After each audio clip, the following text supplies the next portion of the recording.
I'm much more comfortable with a Bible and notes than I am with a laptop and things like that. So I'm going to do the best we can here. I have about 7 hours of stuff to share with you in the next hour. So we'll do the best we can. Do I need to riff for a while, James? I can't see what you're doing. What does that mean? Oh, keep going. Okay. Well, what I'm going to do anyway right now is I'm going to pray, and then I want to kind of share the big picture of what I experienced in the last couple of weeks and where it came from, because there is a story behind it. And then along the way, I'll get some pictures as we go. So let's pray for a moment. Our Father, our entire purpose for tonight is to be mindful that we are the church universal, and that our little corner here, Lord, of the world is merely one place of need, and that we have the opportunity, Lord, to help others and to spread the gospel in ways that really, because of the resources and because of the training and the privileges that you've given us here in this country, that we might share the gospel in a highly effective way with others. And I pray that tonight is an encouragement to our church, that we have a part in the evangelism of the entire world, not just of our little corner of the world. I pray, Lord, that our time tonight would be useful to us and inspiring to our hearts and memorable in that we recognize that we are not alone, and that there are others who need us, and that we need others in the world. I pray it would be glorifying to you, Lord, as we desire to be a Christ-honoring church, one that considers the work of the gospel in other parts of our nation, other parts of the world, and perhaps to have some small part in that. We pray these things in Christ's name. Amen. So I'm going to kind of start big picture for you, and this will be sometimes I'll use my notes, and other times I'm just going to do whatever the Lord leads at that moment. So I'm going to just talk about, first of all, the big picture, and you can see a map there of where South Africa is. Go to Africa and go south, and you've hit South Africa. So that's pretty easy. But I want to give you the background. I know it was a few weeks ago announced Steve's going to South Africa, and that was kind of out of the blue. Trust me, it was out of the blue for me as well, actually. So let me back up. 5 years ago, Dr. Carl Hargrove, and many of you are familiar with him, he's spoken at numerous of our Steadfast conferences. He's actually speaking at Steadfast this year in September, and so he's a friend of our church. He was sent to Africa by Grace Community Church in Sun Valley to go to 7 nations, and this was just to check on master seminary graduates in Africa. How are they faring? How are their ministries going? What he found was way more than he thought. He wasn't just checking on TMS pastors. He ended up speaking to many, many different pastors in small churches, large churches. And what he found was a tremendous need for support, not so much monetary support, but for leadership and for training. He went to nations where pastors, and I'm going to talk about this a little bit later, pastors have 2 or 3 books in their library. And they do the very best they can with a Bible and a notebook and minimal training. And so he came back with that burden for Africa. Now, Carl is also the director of Grace Advance, and that's how I've known them for quite a number of years now through that. I teach at the Grace Advance Academy every summer, and it's a church planters academy. And I characterize it like this. Going to seminary is like learning about a 747. And what it's all about. Going to the Grace Advance Academy is like being in a 747 where the pilots have jumped out and you have to figure out how to land it. So it's very basic, very practical information, and that's what a church planting academy needs to be. Because you have to sort of be the jack of all trades for a while as a church planting pastor. A few years ago, a South African seminary student who is now near the end of his doctor of ministry program. He's done a couple of degrees there. His name is Stephen Musler. He was providentially connected to Carl. And I'll give you a couple of names there. He was signed up for a class that Carl Hargrove was going to teach, and precisely 2 students signed up for it. So naturally, Carl, having been to Africa, and Stephen Musler, being from South Africa, ended up in some long, meaningful conversations. Now, Stephen was not a typical seminary student. He spent his career building one of the largest coal mining companies in South Africa. Very successful businessman, loves the Lord, has been an elder in his local church for many years, and now is devoting the remainder of his life to gospel ministry. And so he and Carl formed a partnership with Grace Advance, a nonprofit now based in South Africa called the Africa Revitalization Center, or ARC, which I think is a great acronym, specifically to train pastors, just to bring resources from the States, people that they know over there. They received a fairly large grant from the John MacArthur Charitable Trust to begin this work in Africa, so it really got things kind of kicked off. So a couple of years ago, Carl recruited me, and he said, I want you to go to Africa. And I initially said, no, that's not really the Lord's plan for me. I shouldn't have spoken those words as I'm getting over the jet lag now. And really it wasn't the right time for a variety of reasons. And eventually I told him that wasn't going to be good for me and wasn't my place to do that. So at Shepherd's Conference this past March, every Shepherd's Conference we have a Grace Advance breakfast or lunch, whatever it turns out to be, pastors and teachers who have gone through the academy or who are teaching the academy, of which I'm one. Our church is a Grace Advance church that was revitalized back in 2013. And so I went to this, and we had a nice time, and Carl always leads it. Stephen was there, and I didn't know him all that well. And as I got up to leave, I noticed that about 4 men were not letting me leave. And so I was literally cornered by Carl. And if you know Carl, you don't argue with that, because you go where Carl tells you to go.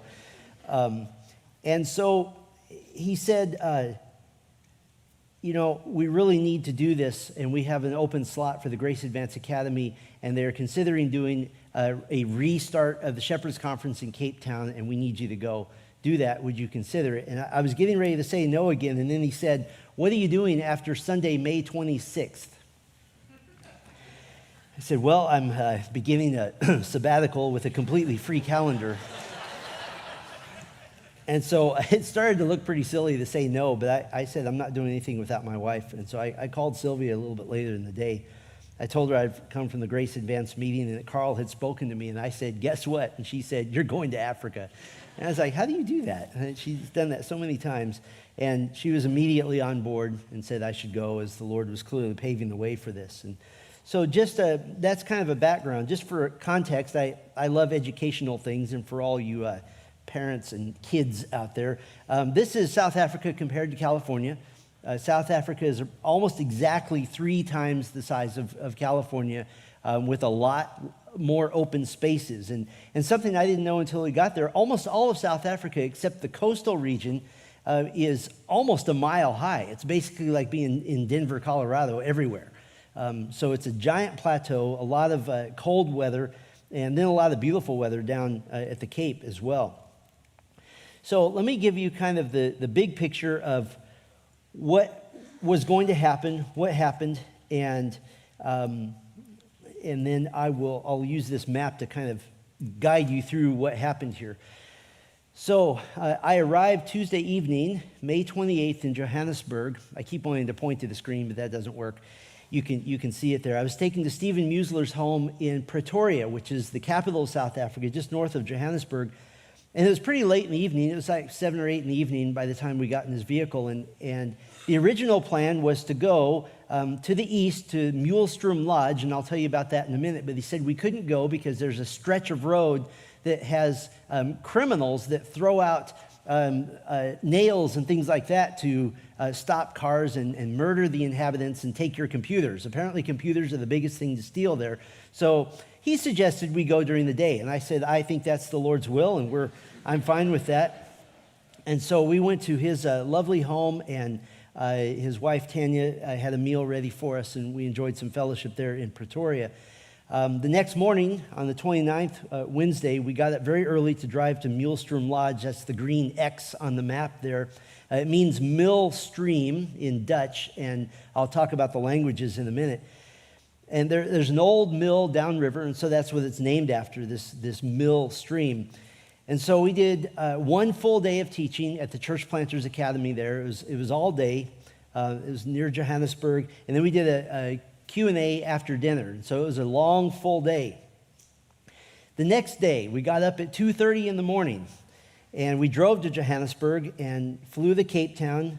That afternoon, I taught a breakout session at the Shepherd's Conference that had already begun that morning. That night, I got to take a little bit of a breath, and then Friday was a big day. On the 31st, I preached 2 plenary sessions, 1 90-minute breakout session, and then the evening session as well at a special event at a sister church, which I'll explain.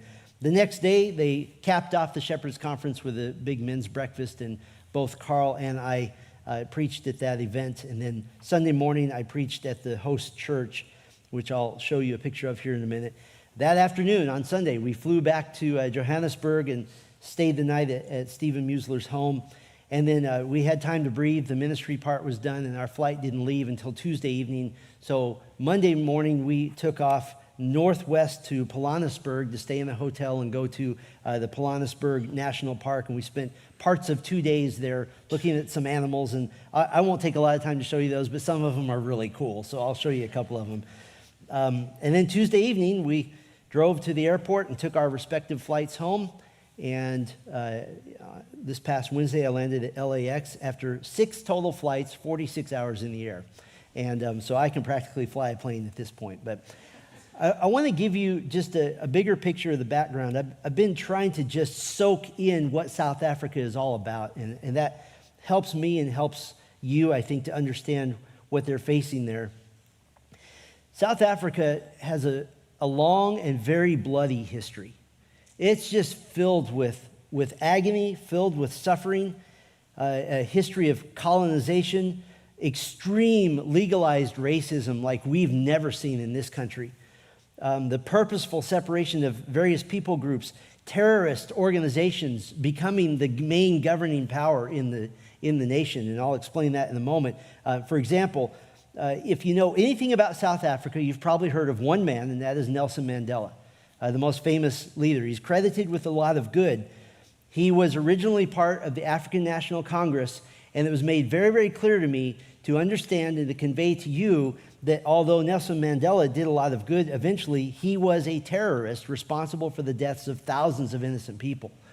And that's how power happens there. I was told that once a terrorist organization takes power, that by law, now you call them freedom fighters. That you actually change what you call them. And that's actually who's in power now, is a former terrorist organization, the African National Congress. South Africa has 9 identifiable black tribes and 2 identifiable white, they call them tribes. And so, and that's 1 count. And those tensions are still there, and they're heavily there. In fact, one of the most interesting and most harmed groups, and this is their name, and it's a name they call themselves, is a group called the Coloreds. The Coloreds in South Africa is not a derogatory name. The Coloreds is a name for a mixture of various original South Africans who were black, and then Dutch and English and Frenchmen. And as they had children together, they came out to be, it's actually considered an actual ethnic group called the Coloreds now. But they've been historically severely oppressed. They make up almost 10% of the entire population. But until very recently, there were specific designated parts of specific cities that the Coloreds could live in. And they couldn't leave and others couldn't come in. It was extreme segregation to the point to where the police that would enforce curfews and enforce location. And you could be arrested for being in the wrong part of town because you were the wrong color, and this was the law until fairly recently. There's about 12 different languages spoken in South Africa. And at first I started trying to pick up a little bit of this and that, and Stephen Musler told me don't try because you don't know what even language you're hearing right now. So I quit trying that. The top language is Afrikaans, and it's actually an invented language. It was an invented language by several immigrant groups who put together Dutch, French, German, and some African vocabulary into what is now Afrikaans. The English is spoken by almost everyone because it's required in school. And so that's why one of the reasons the gospel is such a great opportunity there, because most people can understand. For example, in one of the churches that I preached in, 80% of the church, their first language is Afrikaans, but they all speak English. And so it was easy to preach to them. Because the African National Congress is very liberal, some use the word Marxist. It's not an officially Marxist government, but it's very liberal. It is what one man who is familiar with American politics said, picture your country 30 years from now if it keeps going down the same road. And it was interesting, almost like going into a time machine and going ahead in the future to see where our country is headed if different people don't come to power. But years ago, one of the things the African National Congress did was to throw open all the northern borders. And they don't have any southern borders, that's ocean. So all the northern borders, so that they could have more people dependent on the government, more people keeping them in power. And in a matter of about 24 months, they went from a population of 35 million to 50 million. And so it destroyed the infrastructure. It destroyed their ability to really have a society that runs with a fair amount of equity and fairness and so forth. Corruption in law enforcement is pretty normal there. The law enforcement officers are paid so little that in certain places they're paid off to look the other way for drug lords and that sort of thing. And because of the liberal government, because of corruption being normal, it's led to tremendous crime. And the government policies have also led to very high unemployment. And so when you talk about a quote-unquote criminal in South Africa, a lot of those quote-unquote criminals are just men trying to feed their families because there isn't a way for them to get a job. It's not like they're lazy. There just literally aren't jobs for them. And so because of this, everywhere we went, and you'll even see in a couple of pictures, we took our backpacks with us everywhere, especially if they had computers. This computer right here that I'm using now was my whole life there. I would just have to fly home if I didn't have it. And so we took them with us because car break-ins were common. And everywhere we went, every parking lot, even in the churches, there were car guards. And in public places, these car guards would watch your car carefully, depending on what kind of tip you promised them before you left. And so I learned that you find the car guard and you flash them a little bit of money, and they'll go and they'll camp out right by your car until somebody else comes and flashes more money, then they'll go camp out by their car. So that's just normal. The break-ins and crime is just everywhere. Economically, South Africa is in shambles. Their currency, called the Rand, R-A-N-D, is almost worthless compared to the U.S. dollar. It's basically a nickel. I got a 1 Rand coin in change at a venue, and one of the Americans with me said, "Here's your nickel," and flipped it to me. And that's what it's worth. There's only one upside, and that is for Americans, everything is very cheap there. I'll give you an example. At one meal, several of us were treated to an amazing steak and seafood dinner at a 5-star restaurant. We were really suffering for the Lord, and I almost felt guilty. I felt like, why don't we go eat at someplace that's a little more modest? This was incredible food, huge platters, appetizers, everything. And I'm adding this up in my mind, how many people, this would have been a $1,000 bill in the equivalent restaurant here. Amazing food. It was about $45 American with a large tip added to that. It was about $75 total. And so that's the only upside for us. In all the big cities and outside of them, there are massive shanty towns. And in fact, during the harshest years of apartheid, the government would go and just bulldoze these shanty towns and the people in them as well. Very, very violent, very, very bloody. And I grabbed a few pictures here. Like this is a hair salon. You can't see the words, but it says JC Hair Salon. This is somebody's business. This is another business with their home right behind it, which is made of basically the same materials. And these are some of the nicer ones. I didn't get a chance to go into the really destitute ones. This would be considered, and this is not a term I made up, a high-end shantytown. So it's kind of an oxymoron. This is a little convenience store, barely held up by sticks and glue, but this is very, very common, especially out in the country a little bit. Another business, if you can believe it, that's a business. But here is the interesting thing. This was everywhere. Right next to the shanty towns were mansions like this. And they would be huge. And I took this picture as we were driving, and this is about half the size of the actual home. And there are armed guards in some of these. There are big walls. There's barbed wire. And then the shanty towns right next to it. Here's another one I tried to get as we flew by it. The disparity is odd. And it's just an odd thing. It's not uncommon to see a Lamborghini parked in the driveway, 2 or 3 of them, $100,000, $200,000, $300,000 cars, and then a shanty town right next to it, and nobody's touching the Lamborghini because this is a drug lord who will make sure that shanty town is destroyed if anybody touches his car. And that's just normal, and nobody does anything about it. They are a people very much defined by a history of great pain, injustice, and bloodshed. One of the most shocking examples to me, as I learned about this, I actually read a book about it since returning, was the Boer War of 1899 to 1902. It's actually the second Boer War. And everything I read in school about the Boer War, the British were the good guys. And they were portrayed as the good guys, and the Boers were these evil South African wild people. The Boers, first of all, are farmers. It's a Dutch word for farmer.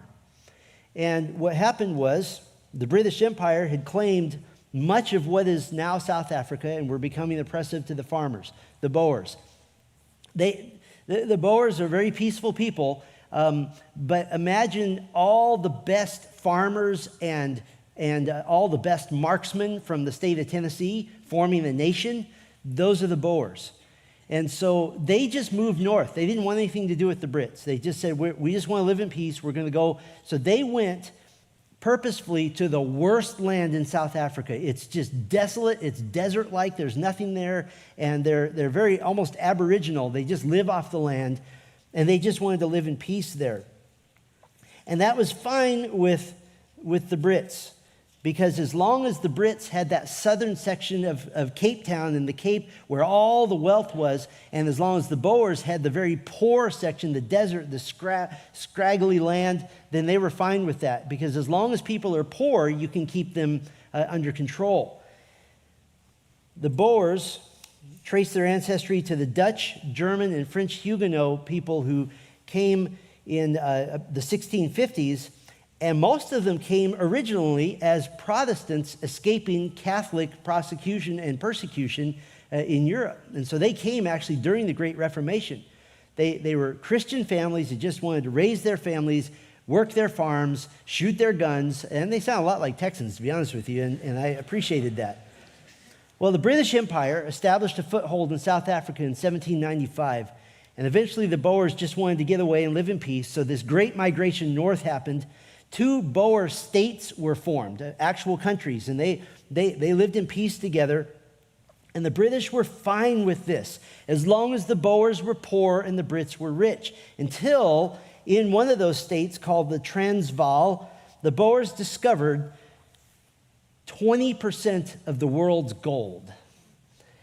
And within a few years, Transvaal became a nation wealthier, not just than the colonization in South Africa. They had more money than Britain did. They were producing gold, gold, gold. It was everywhere.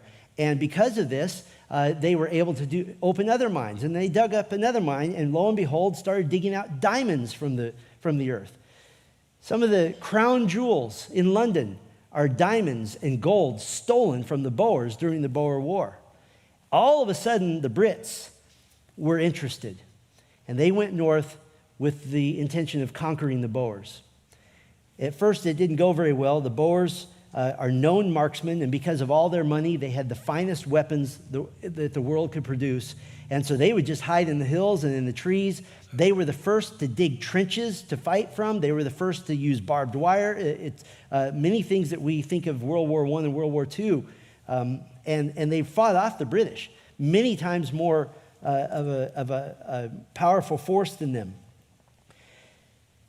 Eventually, after British general was humiliated by these farmers, fighting them off, because what the Boers did is they would pick off a bunch of officers, and they were such good marksmen. And at that time, the Brits still had their officers wearing all their regalia and their big hats, and pretty soon they stopped doing that, which makes sense because they were losing all their officers. And the Boers wouldn't engage in battle; they would just leave. They would take off and go hide somewhere else, and then wait for the advancing infantry to come again. And they did this over and over again. Well, maybe the Brits didn't want a repeat of the American Revolutionary War, so eventually they invented something, and it's a term that you know. They invented the concentration camp. The concentration camp is meant to concentrate natives in one area, and they weren't capturing soldiers. They went to the farms, and they began to use a scorched earth policy. They burned every farm. They captured all the women, all the children, and all of the servants, and they put them in concentration camps in horrible conditions, and about 50,000 of them died in those camps from disease and from malnutrition. They didn't feed them half the time, and this was what the Brits did to get their gold and to get their diamonds. And so lest you think that the Germans in the 20th century invented the concentration camp, the first real ones were invented by the Brits.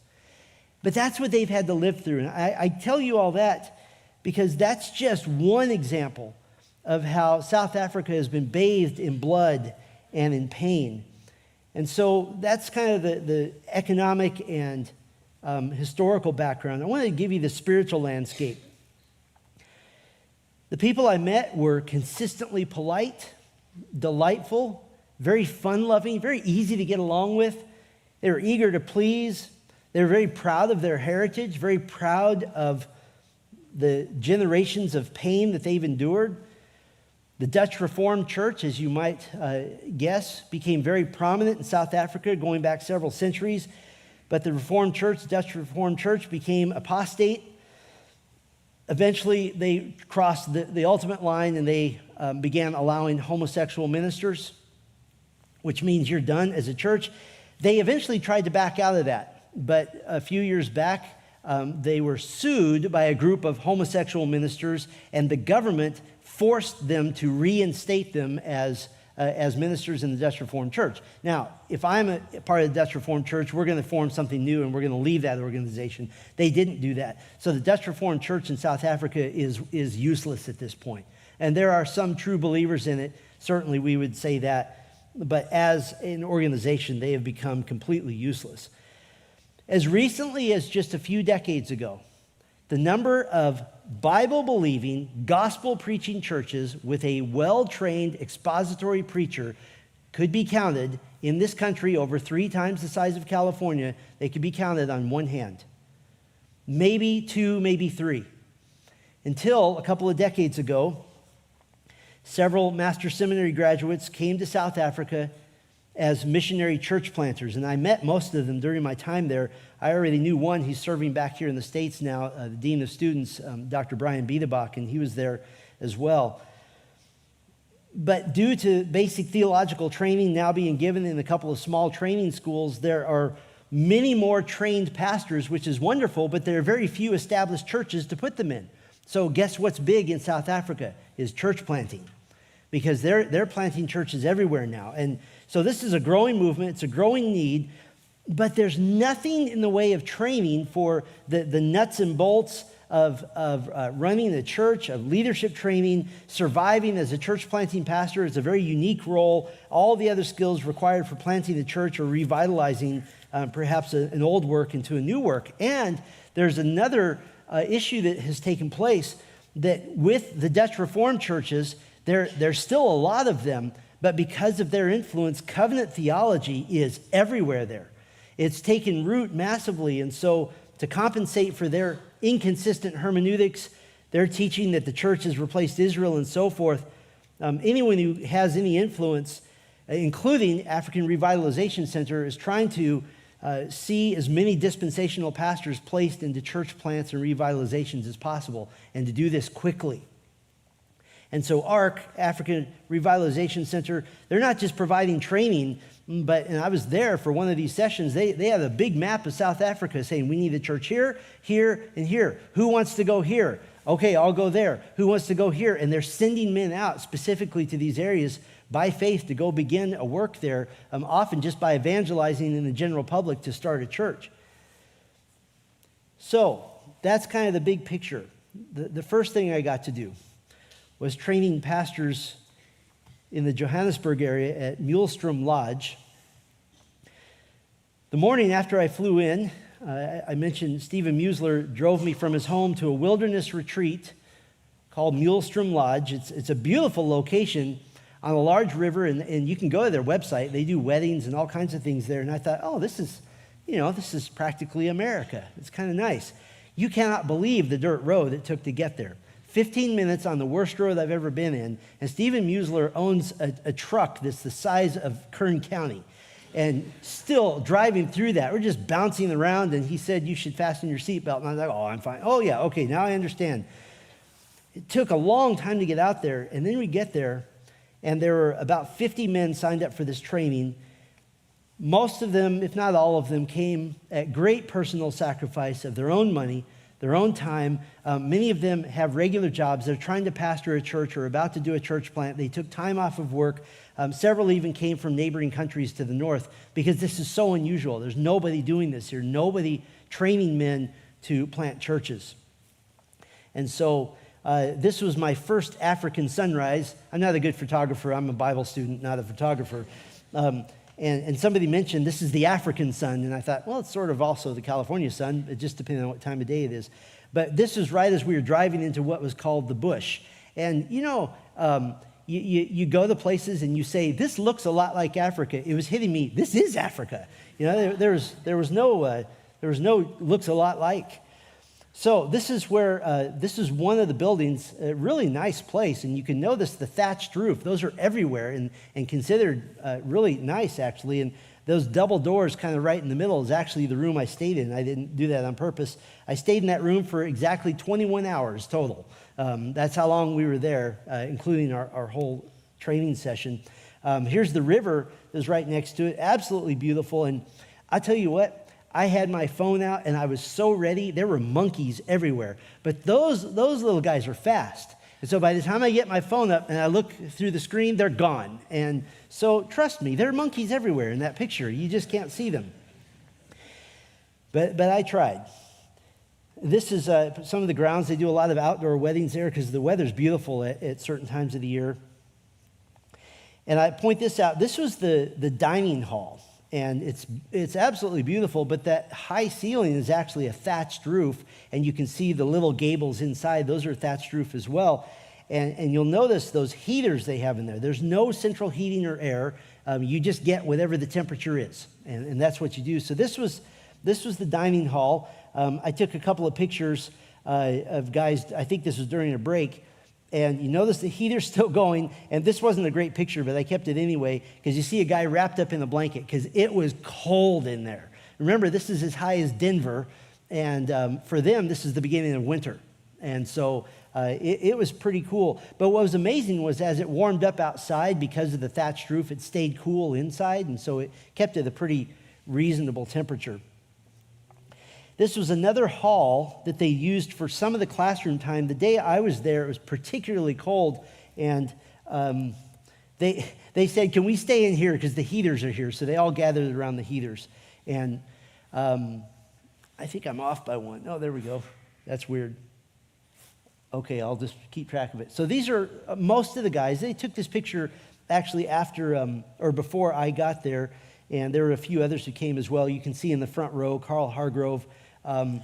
Off to the left side are two of the American pastors who were there, Tim Cantrell and Joel James. And so this was the group before I got there. A couple of other guys came as well. And I took a picture of this because that was just quite a reality check.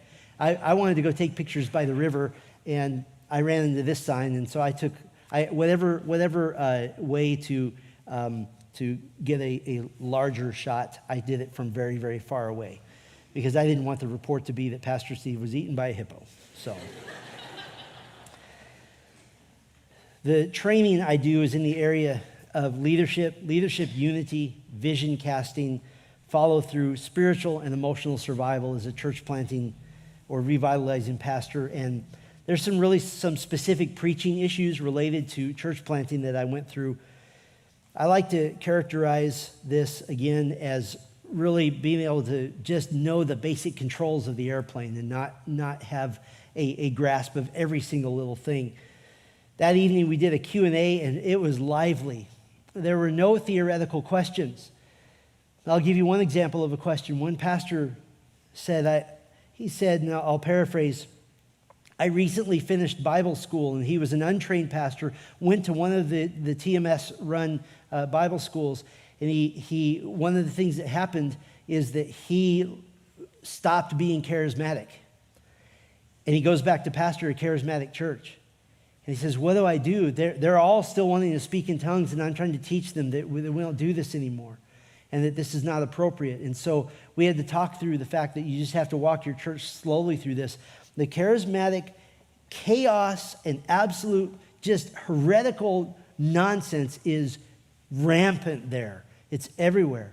I met men who were literally thrown out of their own churches because they announced they no longer speak in tongues. And I don't mean thrown out by giving a letter of resignation. I mean physically taken out of their churches because it's such an idol. And so that Q&A, it was extremely lively because these were very real situations that these men were in. It was not theoretical to them at all. Once during one of the sessions I did that particular day, one pastor raised his hand, and I was taking questions, and he stood up and just very formally, in very formal fashion, just said, I would like to thank the Lord Jesus, and I would like to thank you for teaching me how to relate to my elders. I just done a very basic understanding of leadership unity. It's something we do with our leaders here all the time. And he was very formal about it and very emotional, saying, now I know how to do this, and now I know this, and now I know this. And it was a beautiful moment. There were other days in the academy taught by Carl Hargrove, by Brian Biederbach of TMS, Joel James, a TMS grad pastor in Pretoria. And during the breaks and even after the Q&A late into the night, there were lots and lots of questions. And many of these men had never been to a conference of any kind in their entire ministries. And so it was a real blessing for them. So what happened next? They reinstituted the Shepherds Conference in Cape Town. And I really gathered information about this as I went. They've tried to have Shepherds Conferences in various cities. There's no infrastructure in South Africa and very little money to travel. So we were flying on airplanes. Very few people can do that. But going from Pretoria, for example, or from Johannesburg, flying to Cape Town is like flying from California kind of to the Midwest. So it's not something you just hitchhike to. The trains are unpredictable. There isn't a bus system. It's dangerous. And so they have to do localized things. So I got up at 2:30 in the morning on the next journey for the early morning flight to Cape Town. Now, interestingly, I had just gotten to Mulestrom Lodge the morning before. I arrived early. We ran straight in. I was still pretty groggy. And so the result is I got up at 2:30 in the morning, and I'm coming out of my room like at 3, and I proceeded to get completely lost. And I thought, this is going to be interesting. If I wander into the bush and nobody ever hears from Steve Swartz again. The office was closed, and a very large black man emerged from the shadows, walking slowly towards me. I'm like, it's either a criminal or a security guard. Lord, it's up to you. Thankfully, it was a security guard, and he says, you're lost, man. And I said, yes, I am. And he said, you have your key. And so I gave him my key, and I realized maybe he just wants a free night. I didn't know. I just ran to the parking lot. And so we took an hour and a half drive to the airport, got on the plane, and ARC had gotten us good seats. So Carl Hargrove is in the very first seat. And it's just a small airplane. You walk in and, oh, there's the first seat. And then I'm in the seat right behind him. I tell you this for a reason, just for a little funny note here. In South Africa, at least on the airline that we flew, SAFAir, South African Airlines, when the seatbelt sign goes off, what do we do in America? We all stand up. It's like a mad rush for everything, right? Well, there, And apparently I missed this memo, and so did Carl. When you're there, when the seatbelt sign goes off, everyone stays seated until you're given permission to stand row by row. And so, of course, the seatbelt sign goes off, and Carl and I jump up like that. And we look around very quickly, and we're the only ones. And the really nice flight attendant, she had to be 20, if anything. She's this far away from us. She picks up the intercom and goes, "Please remain seated until the..." It's like you could have just said it right there, but had to make sure that the whole plane heard that. And so Carl and I are just there, sorry, we're very sorry. And so every flight from then on, we're all, don't get up, don't get up. The Shepherds Conference in Cape Town, it was really kind of tragic. This had been a growing event with hundreds of men, hundreds of pastors beginning to attend just in the past few years. Then COVID hit. And it was completely, the stuffing was just knocked out of it. And so they haven't had a conference in 5 years, or 4 years or so. I didn't find out until I arrived that they didn't make a final decision to actually revive the conference until they knew I was coming, because they didn't have anybody else. That's why I was assigned 4 full sessions and 2 breakout seminars. And so they threw it together with a lot of prayer and hard work with about 6 weeks to do that. And those of you involved in planning Steadfast, imagine trying to plan Steadfast in 6 weeks. But they did it. And the speakers were Carl Hargrove, Brian Biederbach, and myself. They had a couple of local pastors doing breakouts as well. Attendance was a lot lower than previous years, but much higher than they expected, since they had only sent out word that it was actually happening just, in fact, a couple of weeks before the conference. They had to make sure they could actually do it. And so about 75 pastors came, and you'll see pictures with their wives and kids as well. It's different than Shepherd's Conference here because there's nothing else like this for them. And so many of these men brought their families with them so that they could experience kind of the church universal. It was beautiful to see the local church, Everglen Baptist, the ladies working so hard. They made a full, delicious lunch. They had some South African goodies that they tried to force on me, but I was good. I told them that I needed to preach that afternoon, and that I wasn't going to do that. But they did everything. It actually made me very homesick for our church because it reminded me so much of your work ethic and how hard you work for our events. And even as the conference was unfolding, the leadership of the church was trying to determine if they would do it again next year based on maybe keeping the momentum building. And they invited me to come back, and they did it publicly. And so partly based on my answer, yes, I didn't know what else I was going to say. It's going to happen again next May, and it was well received, and likely they'll have many more next year because now they have all year to begin to plan for it. But I'll just show you, this was where they held the conference. This was the host church, Everglen Baptist Church in Cape Town. They really revealed their heart during the conference and after I preached on Sunday morning here as well. And I just preached the basic gospel message from Romans 5, but they're so appreciative of the gospel, and they were incredibly grateful, and this is important to me to convey this to you. They were incredibly grateful to sense some connection to you. And I mentioned to the elders that Grace Bible Church had been praying for my travels and for this ministry and for them, and they were so moved by this that the MC, the various elders that would get up and speak before the speakers at every session, mentioned this multiple times. And they asked how many families we had in our church, and I gave them a number, and it was cute. It changed every single time until we became a mega church there. But it was very meaningful to them. Many of the members told me, a lot of the pastors said they feel very alone because there's so few faithful churches. And yeah, there were a lot of pastors there, but they came from all over the country and from other countries even. And so for them to feel a part of our church was a big deal to them. That several American pastors would come to minister to them was very meaningful. At church on Sunday, I think every single church member stopped. During the last hymn, I was just singing, and somebody elbowed me, and it was the pastor, and he grabbed my arm and made me go stand at the front door. I'm not a Baptist, so I forgot about that tradition. And so I stood at the front door, and they lined up, and they have a back door. They didn't go out it. And by the time I was done, I think my hand was broken in about 4 places.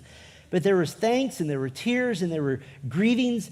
They sent, I think, 100 different people over the course of the week said, please greet your wife, Sylvia. So hello, hello, hello, hello, hello, over and over again, because they knew that she sacrificed for me to go. They said, please greet your church family 100 times, hello, hello, hello.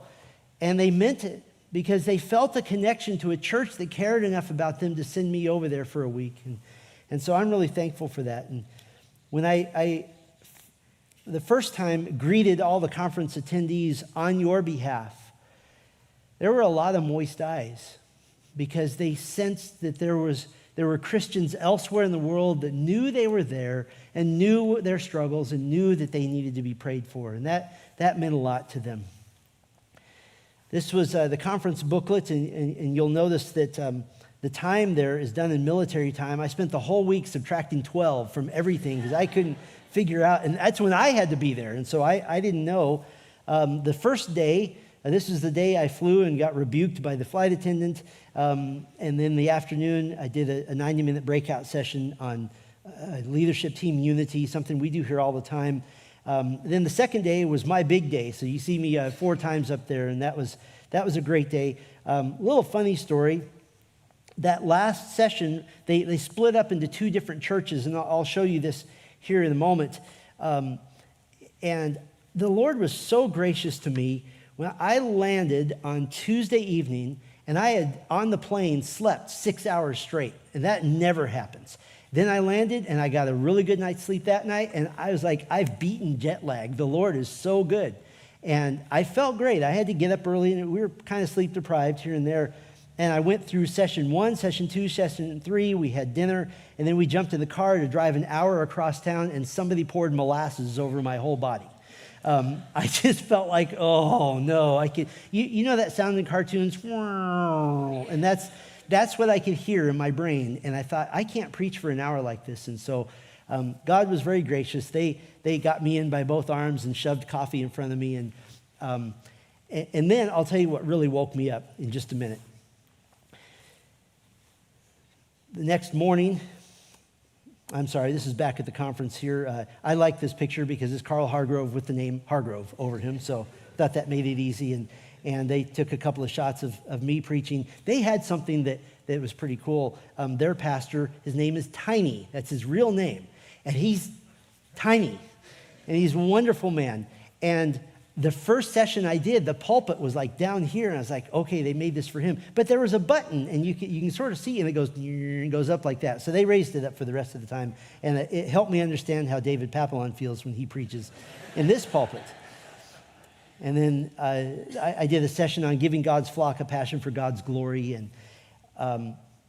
and then I took a quick picture of, this was some of them. I couldn't get everybody in one picture, but they were very eager for you to see them. And again, you notice there's women and children there. With these men, there was another breakout session happening at the same time, I believe, and so they're divided. And so that was that Friday I spent most of the time. Then that night, we went to Living Hope Bible Church in Cape Town. They're very proud of this little building. They rent it, but it is one of the few churches around that has their own facility, even though they rent it.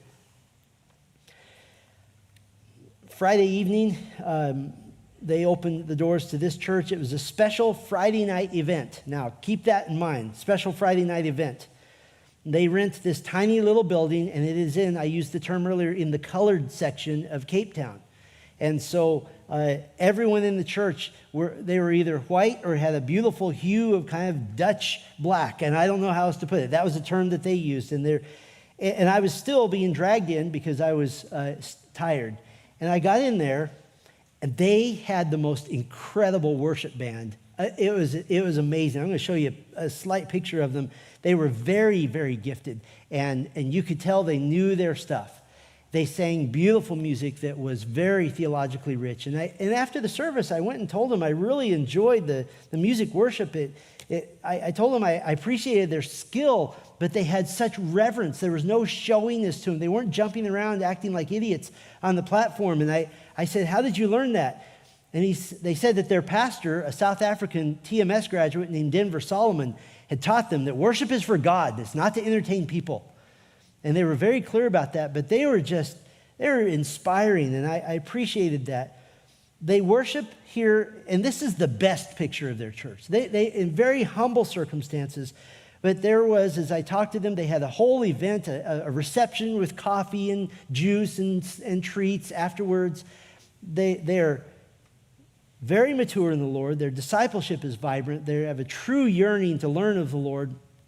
I preached for a little over an hour, and they were right there with me the whole time. They were very into it.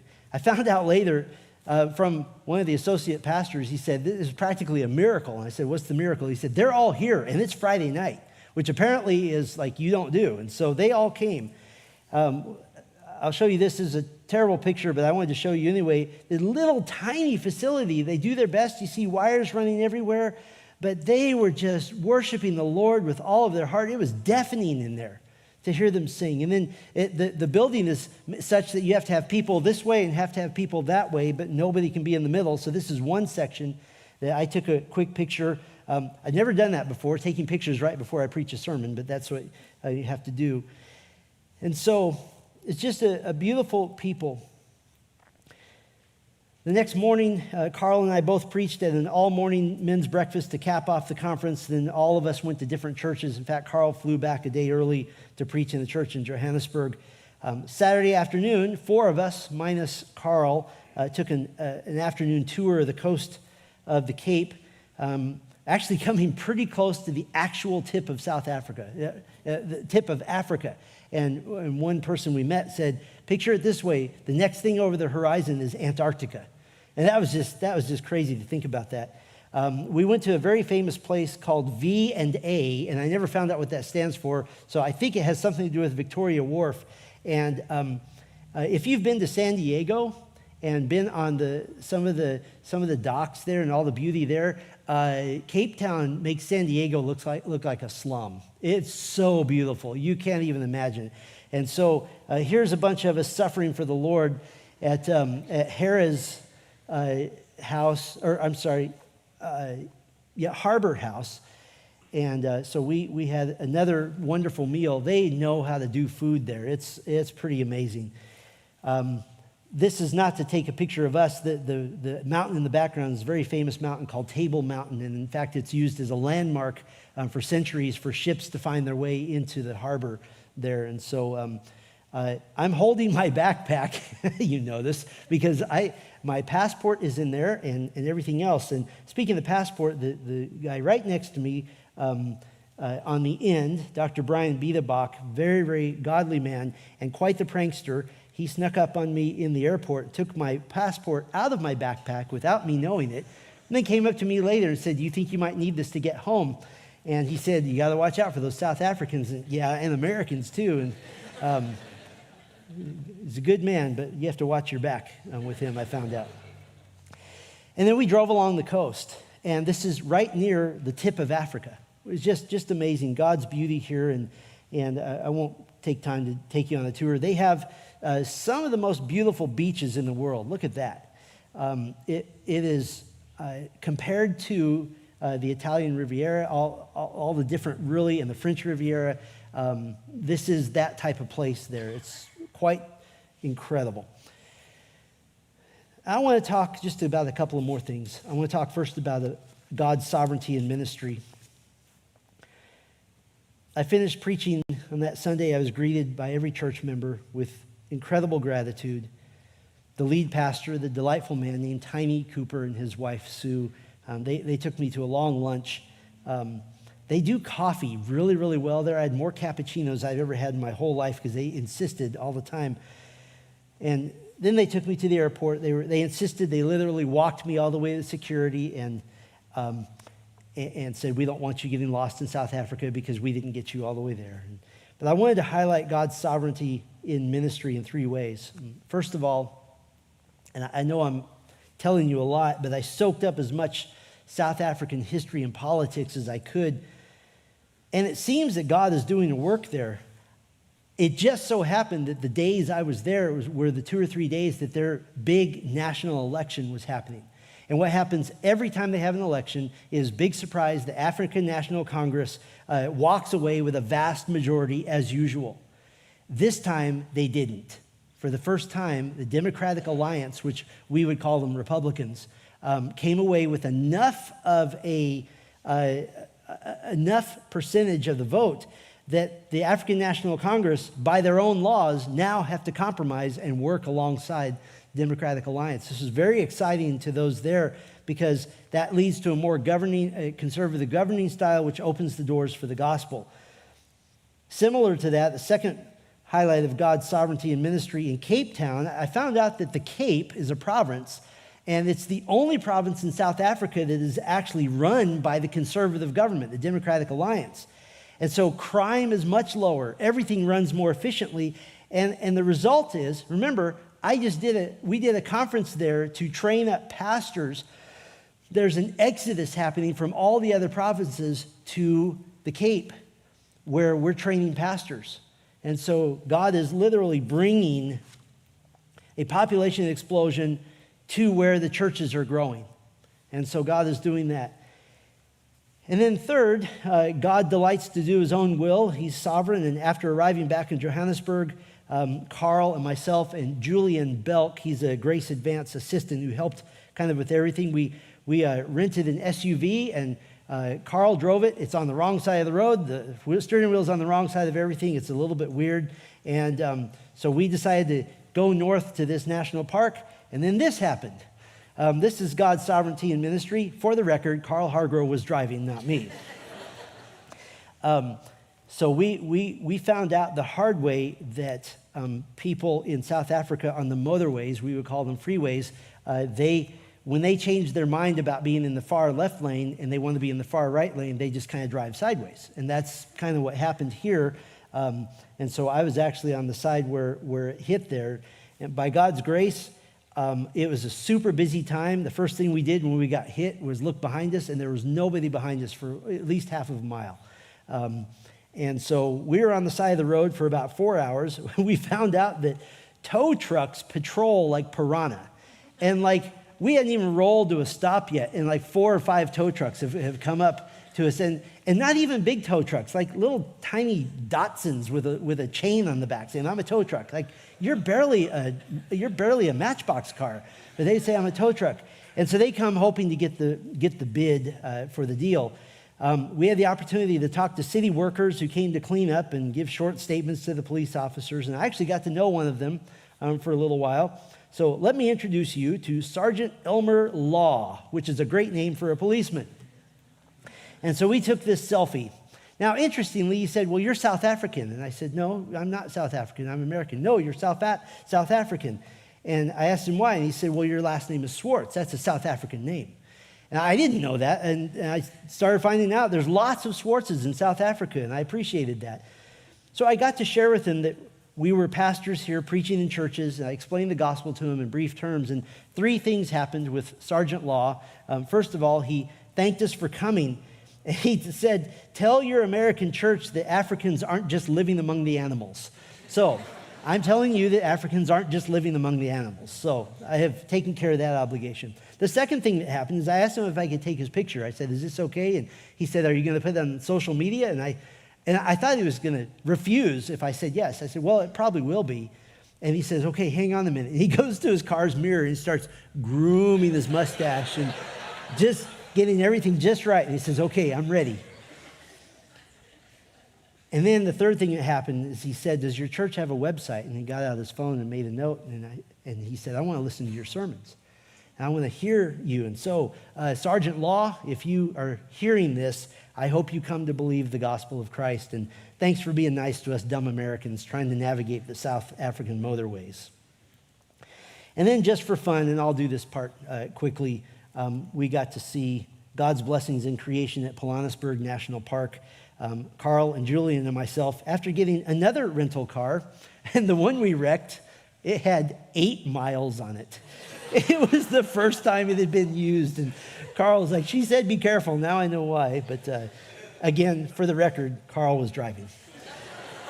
So we saw some animals, and it was fun, and they said, we just drove through in our own SUV. We saw a zebra, then we saw a bunch of zebras, and then we saw dozens and dozens of them. It's quite a huge area, 136,000 acres, and they have all of what they call the Big Five. We saw some hippos. Trust me, that shot is from really, really far away.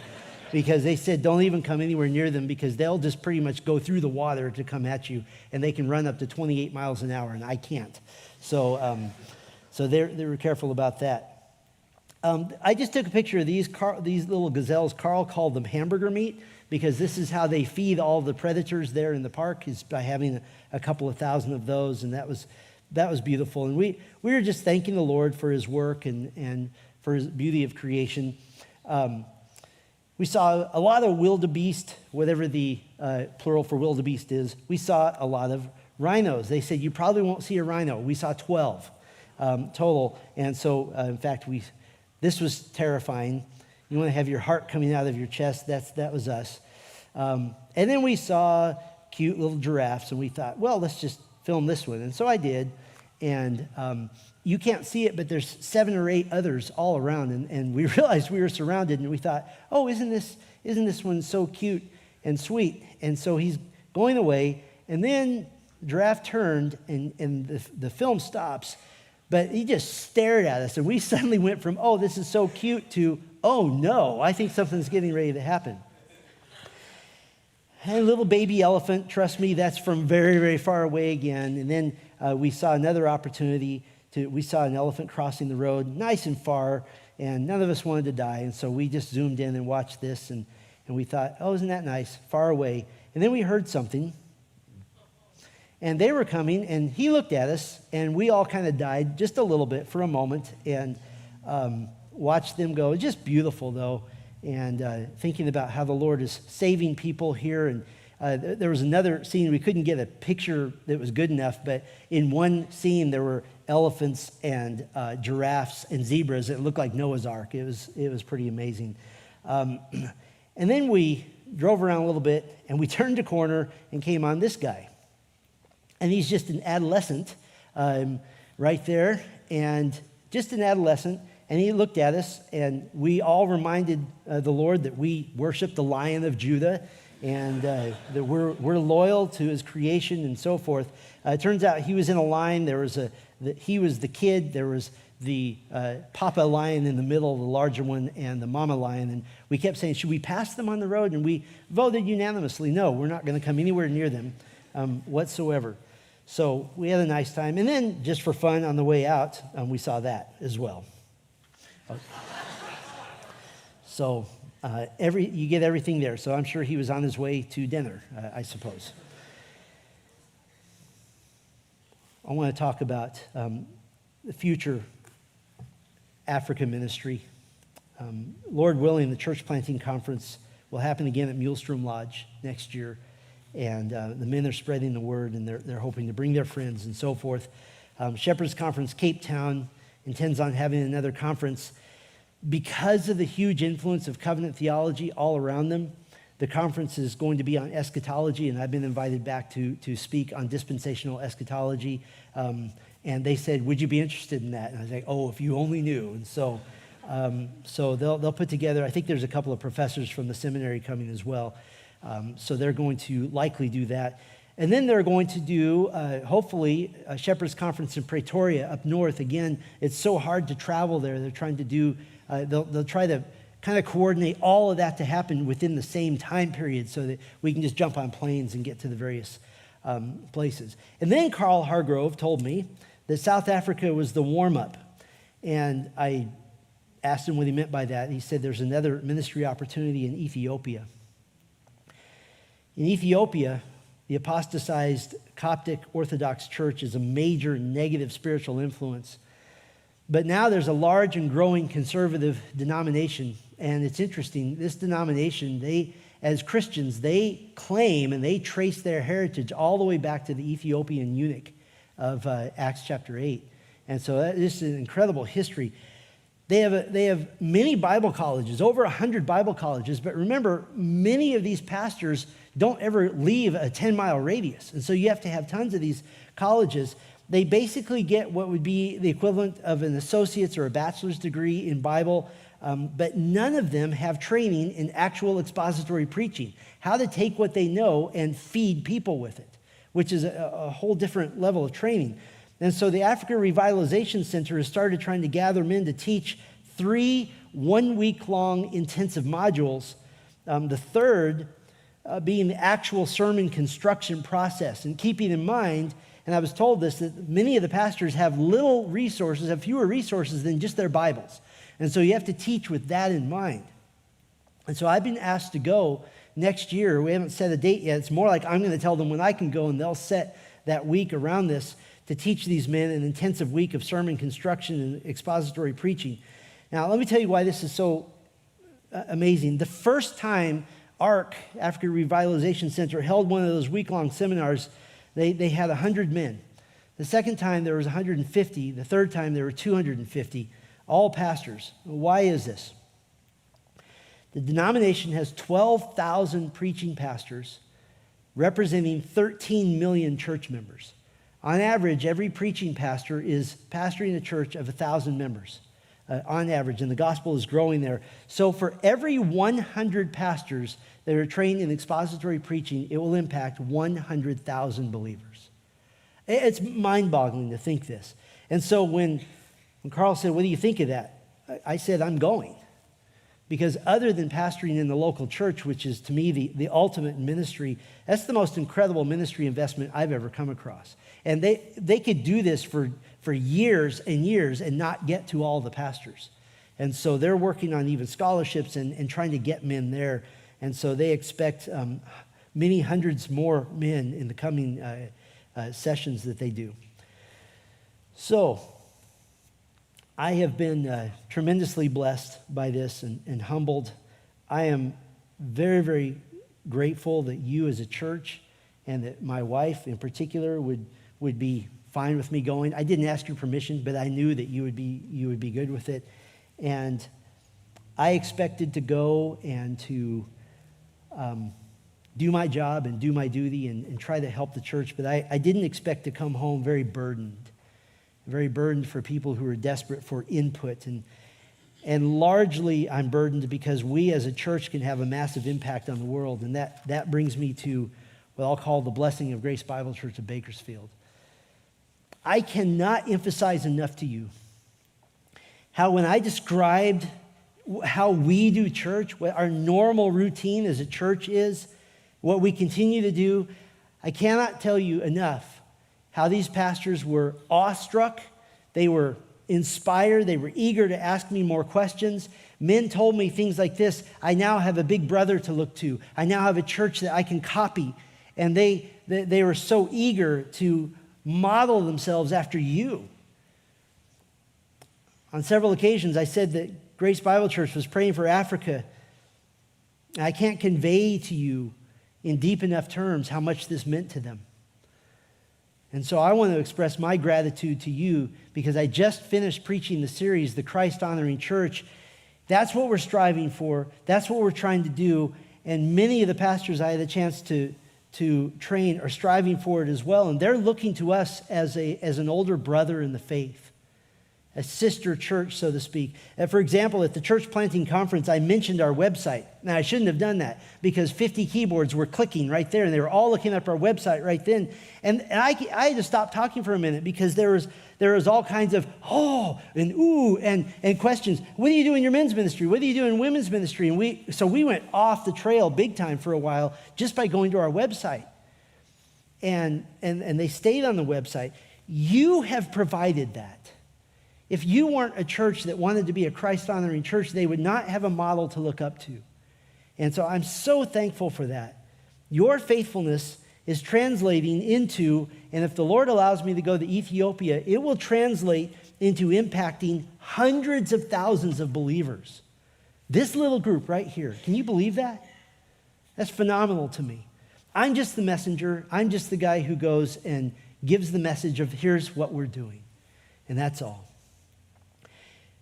And so, based on that, and I know your heart will be here, we're going to have a brief prayer time as we do. And I've just put some prayer requests up here. And tonight I'm asking that we go outside of ourselves and pray for these precious people who are in many ways standing alone.